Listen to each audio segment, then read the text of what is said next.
안녕하세요. 안녕하세요. 우리 회원님 저번 주에 하나 낙찰 받으셨다고 힘이 넘쳐 흐르신다. 좋은 현상입니다.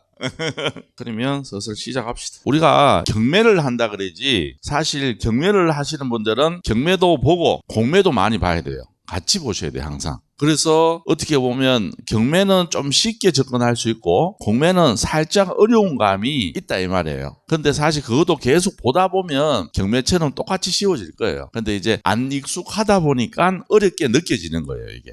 그래서 경매나 공매를 항상 같이 보는 습관이 있어야지만 좀 더 쉽게 와닿는다 이렇게 생각하시면 좋을 것 같아요. 그러면 공매가 있는데 공매는 어떤 종류의 공매가 있는지부터 한번 보도록 하겠습니다. 공매의 종류는 첫 번째 국유 공유 재산이 있어요. 국가 또는 지자체 부담 기부 체납이나 법령 또는 조약에 따라 국가 또는 지자체의 소유로 된 재산을 매각 또는 임대하는 거. 그게 말 그대로 국유 재산, 공유 재산을 국가 것도 있고 지자체 것도 있잖아요. 그것을 매매도 하지만 때로는 뭐 한다? 임대까지 하고 있다. 그래서 우리가 이런 물건은 권리 분석을 할 필요도 없고 입찰하기 좀 편하겠죠, 아무래도. 아까 말씀하신 것처럼 공매라는 거는 권리 분석이 좀 힘들 수 있다. 근데 국유재산은 말 그대로 채무나 압류 때문에 나오는 게 아니고 가지고 있는 재산을 처분하는 방식, 때로는 가지고 있는 재산을 임대하는 방식으로 나오다 보니까 권리 분석은 필요 없다. 그 대신 공고문이 있기 때문에 공고문은 명확하게 꼭 읽어보셔야 된다.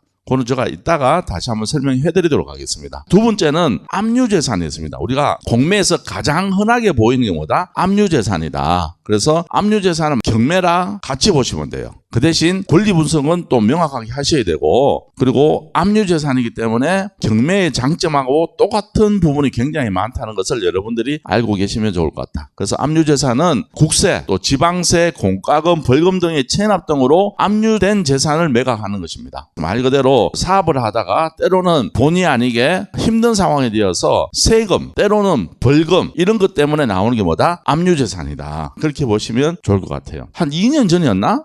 2, 3년 됐는 것 같은데 한 3년, 4년 됐나? 옛날에 연희동에 사시는 분 전모 대통령이 계셨잖아. 그분 집도 공매로 나왔잖아. 기억나십니까? 세금이 엄청 많이 압류돼 있었잖아요. 전두환 대통령. 그리고 옛날에 내곡동 거기에 있는 집도 나왔고 전 대통령들의 집들이 공매로 많이 나왔습니다. 그리고 신탁재산, 부동산을 담보로 대출받은 위탁자, 채무자가 신탁사에 대출을 갚지 못할 경우에 매각되는 게 신탁재산입니다. 사실 신탁재산도 말 그대로 뭔가 행위를 한다든지 때로는 돈이 많이 필요할 때는 우리가 신탁대출을 많이 받아요. 그러면 신탁사에는 통상적으로 조금 감정도 더 해주는 경우도 있고 또 대출 비율도 일반 은행보다는 월등히 많이 해줍니다. 그러다 보니까 얘들이 사업을 진행하다가 사업 주체가 대출금을 못 갚았을 때는 신탁 공매로서 나오게 돼 있어요. 그래서 신탁 공매는 건물이나 이런 게 오래됐는 것보다는 신축급으로 그래서 많이 나옵니다. 우리도 사실 지금 경매로 해서 낙찰 받으면 신탁 대출 많이 받잖아요. 그런데 내가 그 돈을 변제를 못할 경우에는 신탁사에서 경매를 치는 게 아니고 뭐 한다? 신탁 공매로 해서 처분을 하게 돼 있어요. 그래서 나오는 게 뭐다? 신탁재산 공매다. 이렇게 보시면 되고, 네 번째는 수탁재산이라고 하는데 금융기관이 건저당 등의 담보물을 직접 낙찰받아 재매각하는 거다. 말 그대로 은행권, 금융기관이 건저당 등의 담보물, 타기관에서 채권이죠, 한마디로. 이런 것을 자기들이 가져와서 이거를 재매각하면서 BIS 기준을 낮추는 행위를 하는 게 뭐다? 수탁재산이다. 그래서 여러 가지 공매 종류가 이렇게 있다. 크게 이제 한 4가지 종류가 있는데 오늘은 여기에서 국유 공유 재산에 대해서 제가 조금 디테일하면 디테일하고 그냥 가볍게 한번 알려드리도록 하겠습니다. 국유 공유 재산 공매의 특징에 대해서 제가 한번 말씀을 해드리도록 하겠습니다. 우리가 공매에서 가장 많은 비율을 차지하는 게 뭐냐면 압류 재산이에요. 압류 공매와 달리 권리 분석 명도가 필요하지 않는다. 말 그대로 국유 재산을 온비들 통해서 위탁해서 매각하는 형태다 보니까 재산이 누구 거예요? 국가 거잖아. 그리고 지자체 거잖아. 그러다 보니까 이분들이 채무가 있어서 매각을 하는 게 아니고 처분하는 방식이기 때문에 우리가 일반 거래랑 똑같이 생각하시면 됩니다. 근데 국가 재산이다 보니까 일반적으로 바로 매각은 못하고 경쟁을 통해서 매각을 하는 방식이 뭐다? 국유재산 공매예요.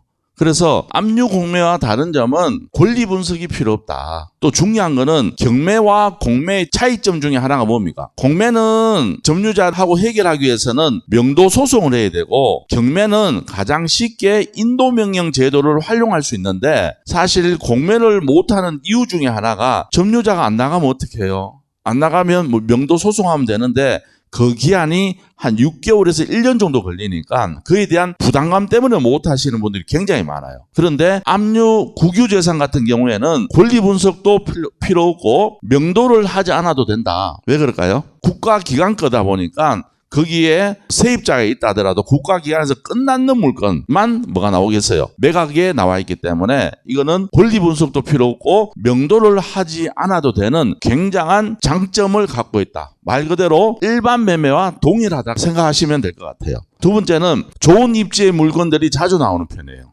좋은 입지의 물건. 어떤 물건이 나오느냐 하면 요즘 파출소가 자주 나옵니다. 옛날에 그 고성덕 변호사가 용산에 있는 파출소를 아주 오래전에 공매로 받은 게 있었어요. 그거를 국가를 상대로 임대료를 청구하다가 나중에는 국가를 대상으로 해서 손해배상까지 해서 돈을 다 받은 경우가 있었는데 금액 차이가 엄청나게 차이를 많이 받았어요. 그리고 실질적으로 파출소가 골목 안쪽에 있습니까? 그래도 그 지역이 약간의 요지에 있습니까? 요지에 있단 말이에요, 이게.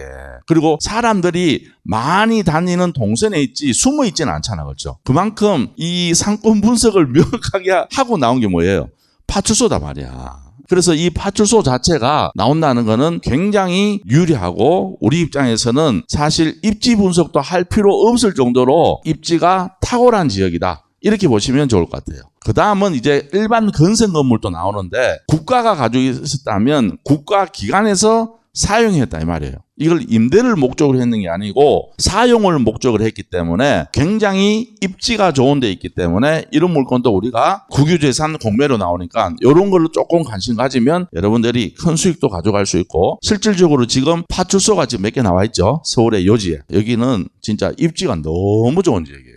이런 거 하나 갖고 있으면 3대가 편안해질 수 있다. 이렇게 보시면 되고, 자, 세 번째는 입찰 공고문을 통해 입찰 자격 및 계약 조건 등을 꼭 확인하셔야 된다. 이게 무슨 말이냐면 무조건 입찰을 볼 수 있는 게 아니고 여기에 보면 공고문이 있어요. 공고문. 이 공고문을 통해서 계약 조건, 또 계약할 수 있는 사람의 자격 요건, 또 임대 같은 경우에는 임대 기간, 이런 게 공고문에 다 나와 있기 때문에 여러분들이 이 공고문을 필히 2번, 3번, 4번 꼭꼭 읽어보시고 내가 자격이 되는지, 나한테 불리한 조건은 없는지를 체크하고 입찰을 보셔야 된다. 그 다음 물건에 따라 특정 날짜를 지정하여 내부를 볼 수 있도록 입찰 공고문에 명시되는 경우도 있다. 이게 무슨 말이냐면 주거용 시설이나 이런 물건들은 경매 같은 경우에는 입찰 보기 전에 안을 볼 수가 있어요, 없어요? 없잖아. 때로는 점유자가 계신다 그러면 그분의 동의를 통해서 집안 내부를 확인할 수 있지만 국유재산 같은 경우에는 특정 날짜를 지정해놓고 그날 오라는 경우도 있고, 만약에 그게 공고문에 없다 그러면 담당자한테 연락을 하면 담당자 위에 전화번호가 있잖아요. 거기 연락을 하면 안에 볼 수 있게끔 도와도 줍니다. 그래서 내부 상태를 확인한다 그러면 내가 이 집을 낙찰을 받으면 안에 수리비가 이 정도 들어가겠다. 집 상태가 이 정도 되니까 수리했는 집 대비해서 내가 어느 정도 금액을 써야 되겠다는 확실한 기준점은 잡히겠죠. 그래서 명도에 대한 이슈도 필요 없고 권리 분석에 대한 이슈도 필요 없고 내부까지 볼 수 있다는 굉장한 장점을 갖고 있는 게 뭐다? 국유재산 공매다. 이렇게 이해하시고 그 다음 보시면 될 것 같습니다.